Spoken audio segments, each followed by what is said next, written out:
Okay, thank you for coming for your interview today, Jamie. If you could please introduce yourself to everyone at home.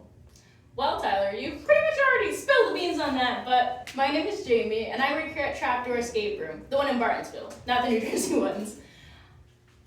All right, now, do you have any hobbies outside of game mastering? Well, I do a lot, but that's for most people, right? Something I really enjoy doing is D&D, which I'll be doing later this evening. I also like to read some books, classic stuff, new stuff. However, I probably haven't read a book in the past month or so I don't know if that's a new activity, but I want to get back into it. Absolutely. I enjoy singing, art, I pretty much do everything. Yeah, that's pretty much it. Now, what have been some of your code names that you use while GMing, either from your customers or your coworkers? Well, I don't think I have a specific one from customers besides all the lovely different variations of my name, but I don't blame you for that. I misspell my own name, and it's only 5 letters. And I'm a college student, so that's saying a lot. But my coworkers have recently begun to doubt whether or not I'm truly human, which is interesting. I've been maybe determined a lizard person, robot, human, with a question mark at the end, but who knows? What's your favorite phrase to say while game mastering? I don't have like a specific phrase. Gotta keep it unique every time for the customers whenever we're doing a game, but in the Mad Hatter game that we have here, it's an experience very driven by the live actor in the game, which would be the Hatter. And while I run that game, I often like to incorporate memes into the hints, from old school vines to more contemporary things. And one of my go-to ones is, "There's an imposter among us," which is so cringe. But it works because in that puzzle, there's a set of items, and one of the items is masquerading to look like the rest, but if you look closely, it's actually very different. And only one person has picked up on the reference, and it was a 12-year-old in the game, and they laughed, and that made my day. Now, what has been a weird or memorable experience you've encountered while game mastering? Well, every single game is unique. People are different, and with it, they bring all sorts of new things to the games, but I'd have to say, pretty recently, I ran a Boogeyman game where I was the one that ended up getting scared. Boogeyman's one of our horror-based escape rooms where, the players are going in as paranormal investigators into the realm of the Boogeyman. And they're being, repeatedly scared and chased after by the Boogeyman as they go throughout it. And I was, going as the Boogeyman, crawling underneath some furniture to go out and scare some people on cue with a video that they were watching. However, plot twist. One of the customers was very curious and actually went to go peer down to look under the furniture while I was still under there. I literally panic instantly, 1,000%. The anxiety, I was like, I've game mastered so many games. No one's done that before. And quick thinking, as soon as she went to go look underneath, I turned the lights off and I screamed. And she screamed, and then everyone else in the room screamed, and then I got my way back out of there.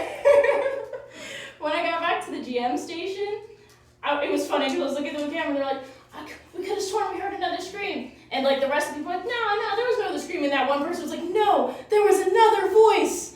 And I'm just like, to that one person that was out there thinking there was another voice and everyone didn't believe them, that scream was me. All right, now what's a must-have during game mastering for you? Some people say glasses, coffee, or a Lucky Charm. Google. Google is my best friend because no one else is there for me when something breaks down in the game. Or if I just need to look up something up or things like that, Google, Game Master's best friend everywhere. I learned how to do wiring because of Google. Thank you. Thank you so much. Now, who is your favorite customer, and would you like to give them a shout out? Actually, I have 2 favorite customers. I don't know if they're a couple or not, but they always played the games together when I GM them. And they are awesome. I had game mastered their first ever escape room ever, and it was one of our zombie games, which were pretty hard. And I was really worried they weren't gonna have like a good time because, you know, especially when it's your first time doing something, you know, it's really discouraging when things are really difficult. But throughout it, they just had such a sense of wonder every time they got a puzzle, or like, you know, they're like really trying, and like, you know, and I was a part of that excitement. I love that energy, and even though they didn't win that game, they still had a fun time. And they actually ended up coming back for another game. I didn't realize it, and I was like, you know, getting set up for this tea party game, and I go in the beginning, you know, the character's in a straitjacket, so I'm just like sitting here like this, and then I go slowly look up, and I lock eyes with them, and then we recognized each other. It was so hard not to break character for that. But they had a great time during that one. They made it out, and it was nice to catch up with them afterwards. They were truly kind, and one of the customers, she especially, was just so excited, and I hope you continue to have so many wonderful experiences puzzling, and I'd love to game master for you guys again. Fantastic. And what do you like to tell customers who want to hint? Do you make them dance or just simply give them their hints? Well, that depends. Are they asking for hints as soon as they walk into the room before I give the briefing? Because if so, you're gonna have to sing a dance. But if it's just during gameplay and, you know, they really need the hint, of course I'll give them the hint. You know, however, I have to do it in character. Of course, have to match the room. You never should just tell people the answer. It spoils the fun. They're here to, you know, try to solve the puzzle. And sometimes people just need a little bit of guidance. Absolutely. Now, do you play escape rooms? And if yes, please give a shout out to one of your favorite games. If you have a couple, please state them as well. Surprise, surprise! I've actually never played any escape rooms. I became a game master here, and I never stepped foot in an escape room ever. I watched this one YouTube series by like Joey Graceffa. I think it was called like Escape the Night or something. That was so cool. And I was like, wow, that's what an escape room is? That's nice. So I love the idea of them. I'd never done one. I have played some of the ones here for parts of training, but I'm looking forward to trying out some of the other experiences that, you know, customers have recommended, you know, as much as they loved ours, of course, but you can only play the same game so many times. So they gave me some cool recommendations, so I'll definitely check those out when I'm not on shift. So tell me about some of your other favorite games as well.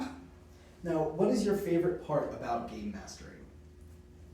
I'd have to say it's the customers, without a doubt. They are so awesome. You know, there's all sorts of different experiences you get with people, because, you know, that's just how people are. Everyone's so unique. And it's interesting seeing how many different ways people will try to attack the same puzzle or same situation. It's nice seeing human ingenuity at work, but it's also great to see people achieve something. Like when they go past puzzles and they're like, yeah, we got this! And then I'm like, yeah, we got this! Yeah. You know, when I'm at the GM station, I want to make sure that you guys have the best experience possible. And when I see you guys having fun, I'm having fun too. And it's really nice. Now, if you could give one suggestion for your players, what would it be? Listen to us. When the game masters are telling you stuff in the beginning, or like, you know, over the intercom, or giving you hints, listen to us. We're trying to help you. One of my favorites is when I do the briefing for our F5 Tornado Escape Room, we have to say, and give the disclaimer, that the well in the game has stagnant water because it's just a prop. It's not meant to be a real well. And, you know, don't taste, touch, or test it in any fashion unless you folks acting like dysentery. But then customers will immediately afterwards, like, you know, like, is she joking? Should we drink it? And I'm like, no! Don't drink the dirty water. Now, do you have anything else you want to add as a closing remark? To that customer that nominated me for Game Master of the Year at like 10 p.m. the night before voting closed, thank you. I was in the midst of working on my exams. This is a very stressful time for students, you know, finals and everything. And this one program I've been working on all semester. I'm a computer science major. So I was working on this program and it wasn't working. and it was due the next day. And it's just like, I've spent so many hours, me and the person I was working on, we'd spent so long working on this, and it was so frustrating. Then I see the little ding in the corner of my screen from ESCAPETHEROOMers, and I'm just like, what's that? And I click on it, and I found out I was nominated. And I honestly was not expecting that at all, and that really made my day, and it honestly gave me the energy to, you know, not be discouraged and continue finishing that program, which I got a grade on, by the way. But that's besides the point. Thank you to that one person who not only remembered how to spell my name correctly, but for really making my day. And I've only been game mastering for like 5 months, so it really is an honor.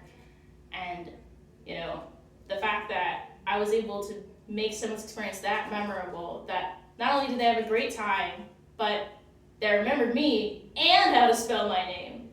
So, thank you, 1,000%. And now we're going to close the interview before Jamie makes me cry. Thank you, everyone. Thanks, you guys. Oh, and vote Everest. Vote Everest for Chapter Escape for Game of the Year, you guys.